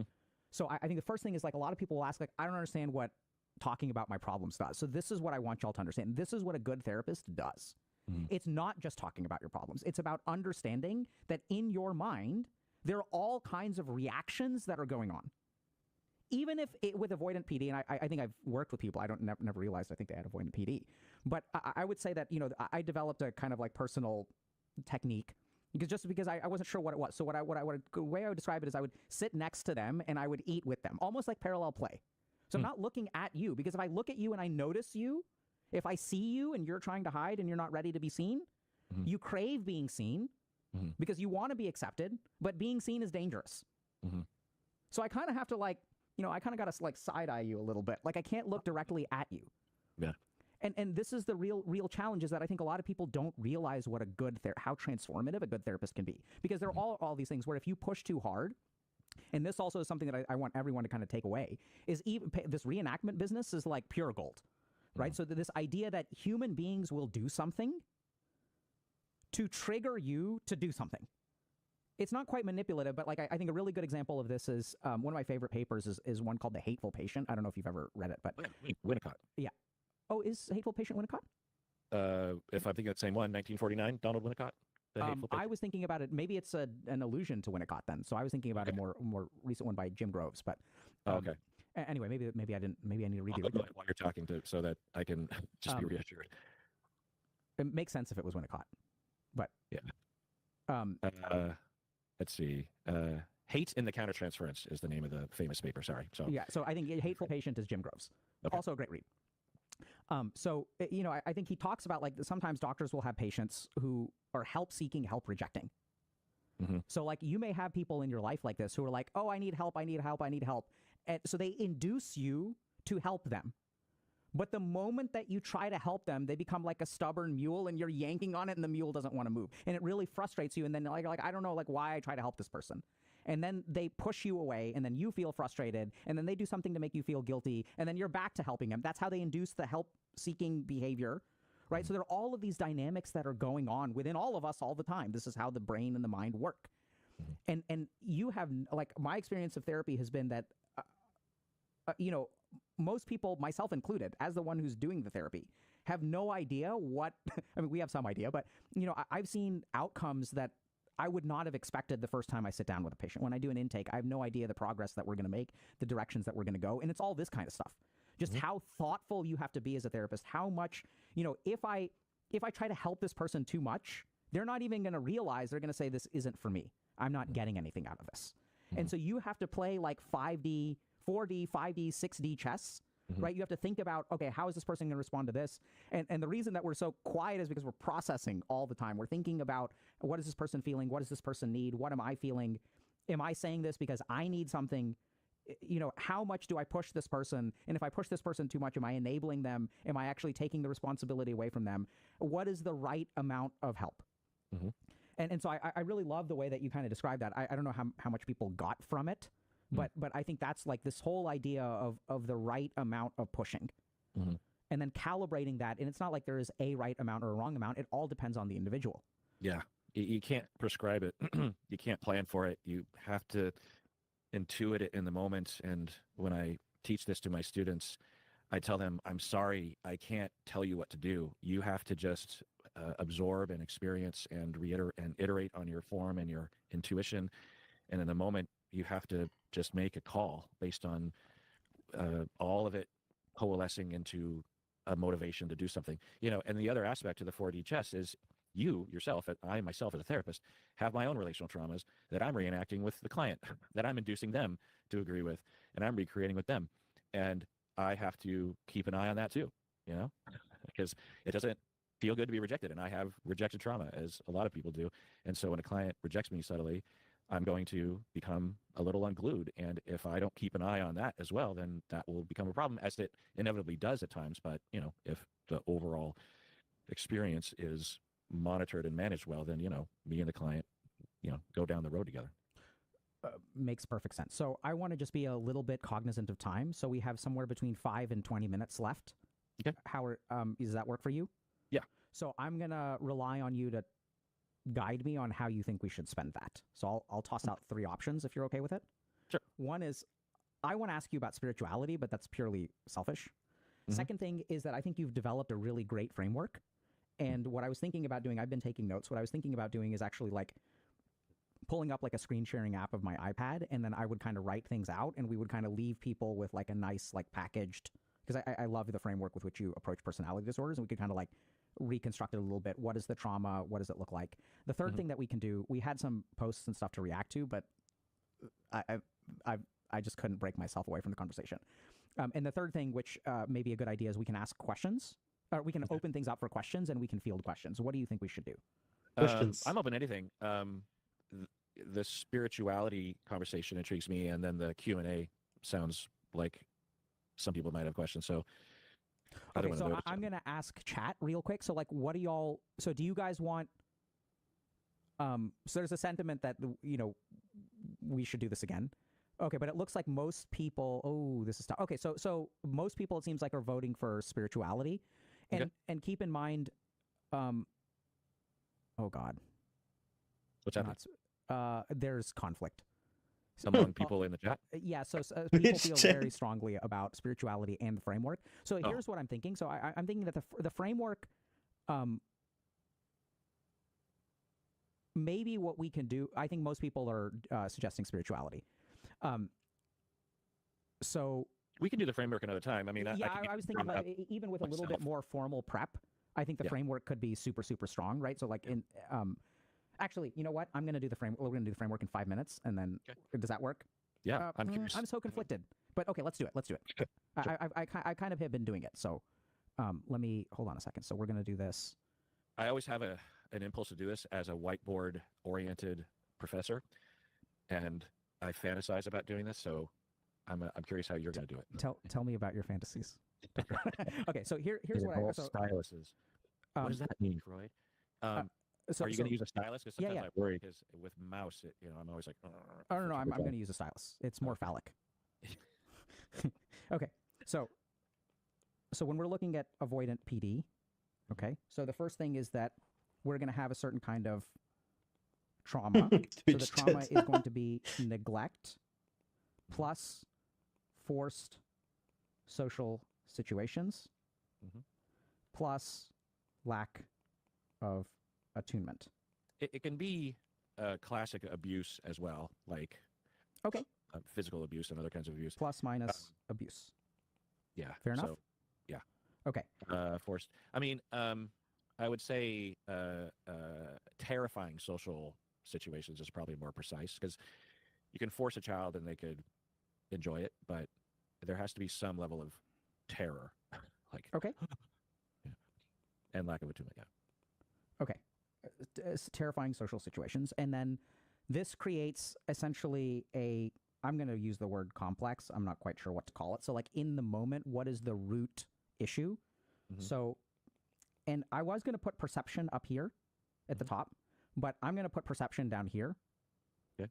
And the reason for that is, okay, no, you know what? We're going to stick with yours for now.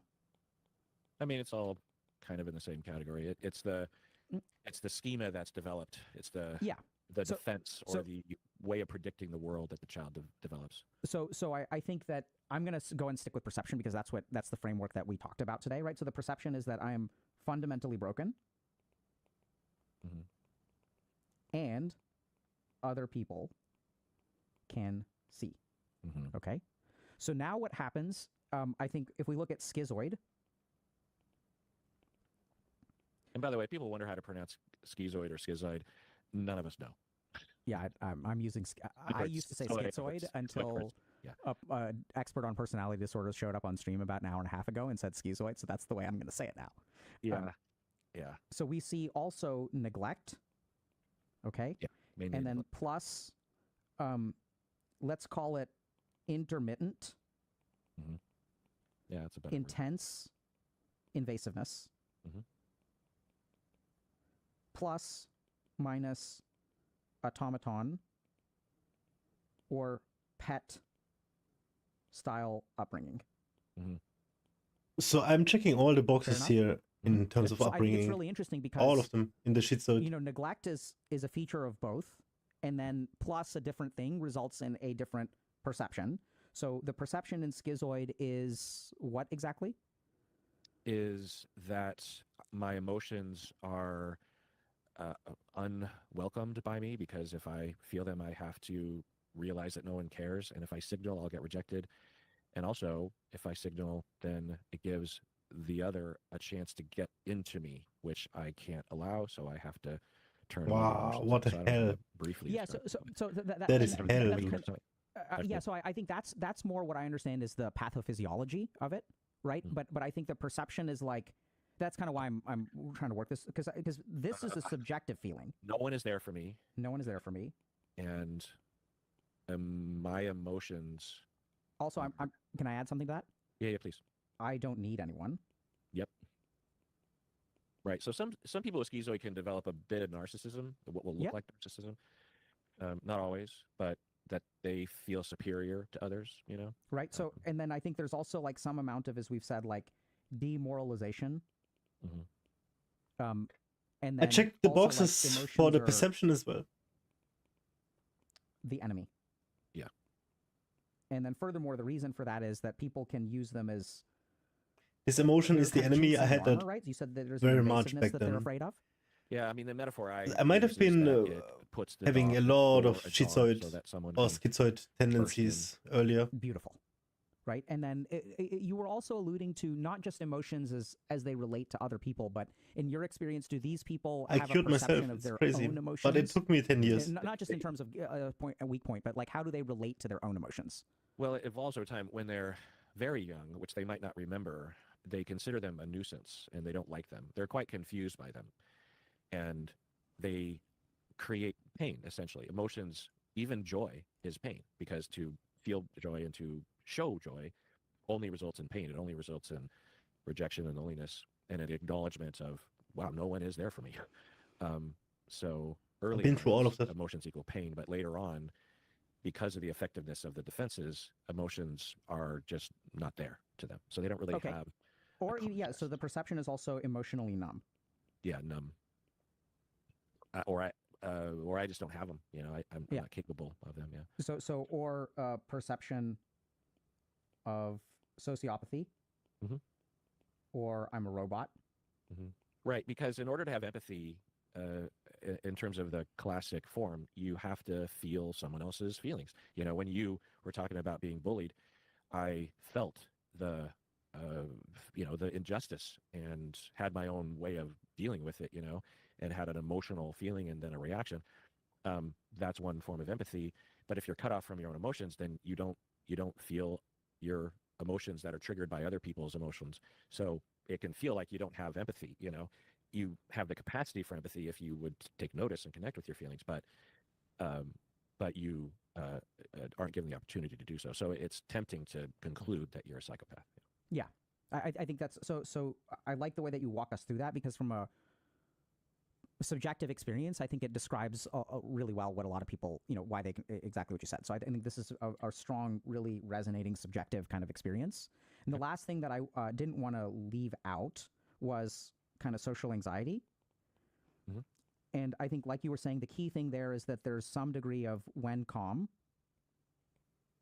insight into the wrongness of your thoughts, right? And sure, lots of asterisks. They're definitely along the similar spectrum from avoidant personality disorder. But people with avoidant PD really, they're convinced that they're this way, right? So it's a little bit deeper. It's a little bit Pre-awareness, pre-treatment. Yeah. They're completely convinced. Yeah. And with social anxiety, like, people have, and here's my understanding, they have some degree of maybe less severe traumatic upbringing. They have a period of arguably more normal development.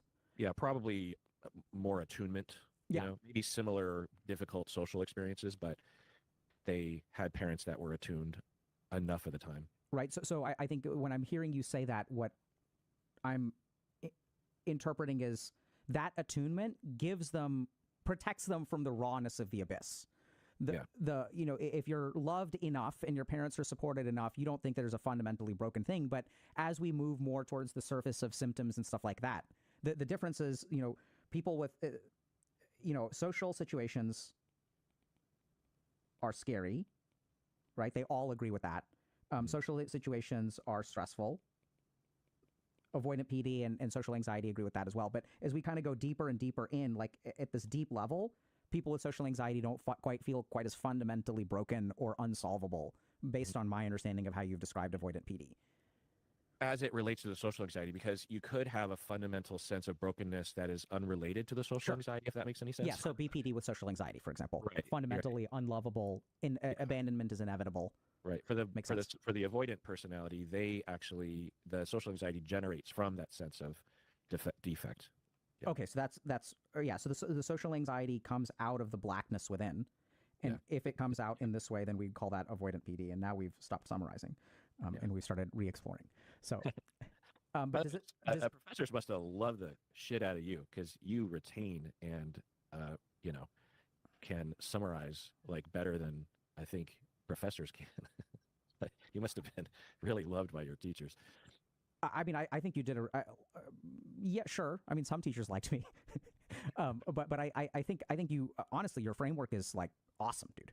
So like, I don't think people teach it this way. So, and I mean, I had wonderful teachers. I don't think they were bad or anything. It's just, especially with avoidant PD and schizoid PD, it's just not something we see quite as much, right? So I got excellent training in cluster B. But like the place that I trained has a unit for, like borderline personality disorder. We don't have a unit for, it's one of those things that I lament. A lot of my career as a professor, therapist, and podcaster is trying to provide people with what I wish I was provided regarding this topic and others. Because also protecting me from my beliefs. That makes you a great teacher. When you understand what you were lacking, at a time. What you want from others, once I understood personality disorders, and especially when I started reading that people have been understanding personality disorders for over 100 years, so this isn't new. And once I understood, I was like, oh, it's so useful. This is so helpful. Yeah. Because the most difficult clients, and frankly, the most difficult family members, are those with, at least on the spectrum, personality disorders. And it explains so much. And once you get it, it's just so helpful. And if you suffer from one of these things, when you're provided with this framework, it's so liberating to people. Like, oh my God, Yeah. Like when people find the subreddit for avoidant personality disorder or schizoid personality disorder, they're just like, I have this and I'm not happy about it, but I'm so glad that I have a label for this and that you all have been talking about. It's, it's important. And the way that it's often taught in graduate school is there's like a module on all the personality disorders, and it's this very surface level explanation by someone that doesn't really understand personality disorders themselves, because they have to understand the entire DSM. Yeah. And they just kind of glance over it, and you leave the class with an A and you think you get it when you don't. Really well said. So I think they're just so, I mean, our clinical training is oftentimes just so dominated by acuity, right? And so we focus so much on suicidality and some of these like very, very like mania and things like that, or at least mine was. But, and so totally get it. And that's why I really appreciated your perspective on it, because I think you really do break it down in a very simple way. One or two kind of last thoughts. One is I wanted to just show you something real quick. You were talking about people with, speaking of subreddits, this was on the Avoidant PD subreddit. I don't know if you've seen this post, but if you have avoidant personality disorder, this is what your schedule looks like. Right. Yeah, and people will literally schedule it sometimes. Oh, really? Yeah, I mean, at best, honestly, because they recognize, well, no use beating around the bush, because I might as well set aside the time. Because if they rush into the meeting not having psyching themselves up, that can make it worse. Prep can actually help. You know what I mean? It's not where you want to end up. This is not where we're saying, okay, that's the end of the road, but it's better than, just flying into a meeting without any kind of prep, or at the last minute not showing up because you make an excuse as to why you're not going to go, and then you get fired or whatever. But yeah, that's pretty funny post. Yeah. So thank you so much, Dr. Honda. You know, I really love this. I think I know people were hungry for spirituality. I'm hungry for it too. It's a big part of our community for some people, but we're not like, you know, it's we start with really science and clinical perspectives I and things love like talking that. about spirituality whenever I get a chance. I like to ask questions. I'd love to ask you questions about Yeah, so your belief and your journey. Yeah, absolutely. So I think the other reason I sort of called an audible there, even though I think probably more than 50% of people wanted spirituality, is I felt like if we got into it, we wouldn't have enough time. Yeah. And so and this framework is just too good to pass up. Like it's the best simplification that feels really true to the clinical perspective as well as the subjective experience. It's really cool. So I just wanted to kind of tee that up. But thank you so much for coming. Before Great you stuff. head out, do you want to tell us once again where we can find you? You know, what kind of I work hope you they do part 2 with the Just spirituality, psychology because and now Seattle. I'm intrigued as Google well. that. That's, Okay. That's me. And Dr. Honda runs an awesome podcast. Part of me I guess, says where it's he all does woo. all kinds of things. Really churns out a lot of stuff. Everything Karma from, and so stuff, y'all can but definitely get more of what we saw here today. I feel 'cause you'll do myself being victim of dissertations karma on personality daily. disorders, as well as he does a lot of awesome React content. So like I think does a really fantastic job of taking things that we are all watching and taking all of this knowledge and information and filtering it through a relatively entertaining React piece to like something like Love is Blind, and you're going to learn a lot about We're gonna how have to to relate check to people, out Love is attachment Blind. theory. I know we didn't talk about that, but like I think a lot of the stuff that is really relevant to people. So definitely check out Dr. Honda. Well, I want to speak to you and to your audience. Oh, it's a and Netflix. Say that I am very honored. Oh, it's to one be of here. these. I'm happy that I didn't, at least in my mind, make a complete fool out of myself like I was worried about this morning. And I know that you are doing so much good work and helping so many people. And you could stop all of it today and sleep well for the rest of your life, given just how much good that you've done and how much education you've given and how many lives you've transformed. Word. And there's a lot of things you could have done with your life, and you decided to give and to help, and and put yourself at risk. Put yourself in the crosshairs of stuff, which happens at times. Yeah, I wish I was And in that I just position. Wanna, Thank you so much, Dr. doing Honda. That means a lot from someone who's been in the field and for such a long time. And I think your opinion matters a lot to me. I think it carries a lot of weight. So I'm grateful for that. So thank you so much. Sure. And until next time, I guess. Mm-hmm. Thank you so much. Take care. All right. Hey, y'all. Hope you enjoyed today's video. We talk about a bunch of topics like this on the channel, so That be was sure to great. subscribe for more. If you're already subscribed, GG, and we'll see you in chat. GG.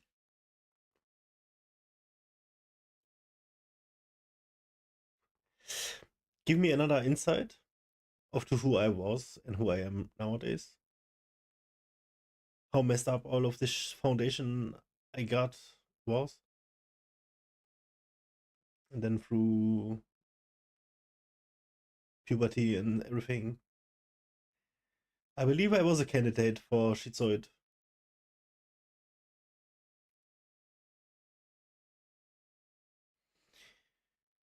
But yeah, never